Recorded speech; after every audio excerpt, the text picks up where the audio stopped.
Do you know how to convert those occasional or special occasion massage clients into regulars? You know, those clients that only come when they're really hurting or just once a year for their birthday when their spouse buys them a gift card or something like that.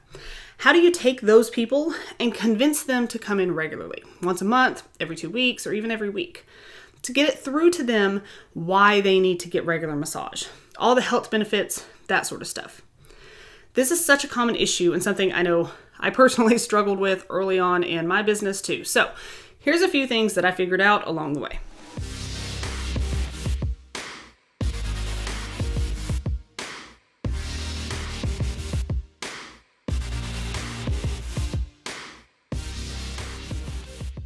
Hey y'all, Savannah Bell here with My Massage World, and today we're going to look at what it takes to convert those occasional clients into regulars. My first question, if you're struggling with this, is this part of your ideal client profile?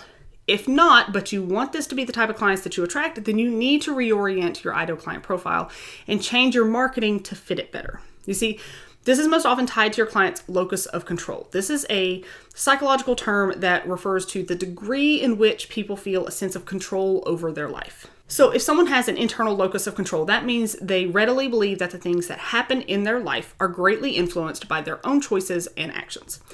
On the other hand, those with an external locus of control believe that the actions of others, random chance, and environmental factors are far more responsible for their life and the situations that they find themselves in. You could say it's the difference between you taking charge of your life, an internal locus of control, versus life happening to you, an external locus of control. So why the heck is this important?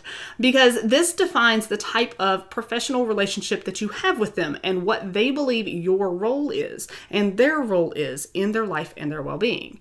Where you want your clients to fall on the scale directly translates into how you market and how you interact with them throughout their experience. It's clearly stating how much of an effort they will need to put into making this part of their body work, meaning you weed out those who maybe aren't going to commit or aren't willing to put in any effort. So for those with a balanced locus of control, where they understand the need for your role in their wellness and that they need to take steps to aid in it as well, your marketing message is clearly stating this is a continuous care type of facility, not a one-off special occasion type place. It's something they have to commit to, or at least a little bit, right? While talking with them throughout their experience, you're regularly referencing things in a way that makes it clear they're expected to come back. Things like, here in your first session, we'll do blah, blah, blah, blah, blah. Or at your next session, we'll do XYZ. Stuff like that. And this brings me to my next point. Are you educating on it as much as you think? It may seem obvious, but are you really doing this in depth or just as a one-off mention at the end? How body aware are your clients? When you consistently bring to their attention the benefits they're experiencing, you're subtly reminding them of your value, that what you're doing is helping them. The more you can educate your clients on becoming body aware and improve their perception of what's going on with their own body, the more they will see the signs of what you're doing, as well as notice when they need to see you again. It's not just about making statements and bringing to mind how great they feel right after their massage, but being specific with their improvements in their day-to-day lives. Do they have an improvement in range of motion? Can they stand up straighter? Are they able to sit at their desk for longer hours without pain now? Can they reach the upper shelves in their kitchen without pain? Quantify your results in their daily lives and make sure that not only are they aware of it when you ask, but that they regularly acknowledge these things throughout their day. Now, as for objections to coming regularly, there are multiple reasons a client may not want to return regularly. They may not particularly like massage. I think that's a little bit odd given how much I love massage, but there are a lot of people who just don't like it. My own mom is one of those people. She will definitely not let anyone massage her but me. And even I can only manage to get her to let me massage her feet and occasionally more when she's gotten injured. She sincerely just doesn't like it. Laying still is not her jam. And there are all kinds of people like that. When it comes to cost objections, again, ability and willingness to pay is part of your ideal client profile.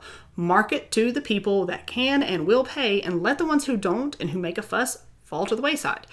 This is something to be more firm on as your pricing is set for a reason, or at least it should be.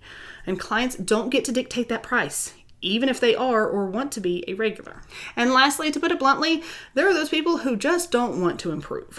This isn't nearly as common, but I have seen it plenty of times in my own practice.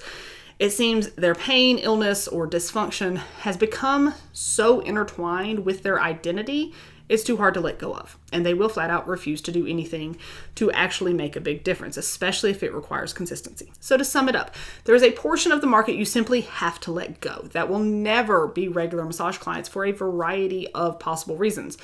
Just like any other characteristic of an ideal client, this is a factor. Those people aren't for you.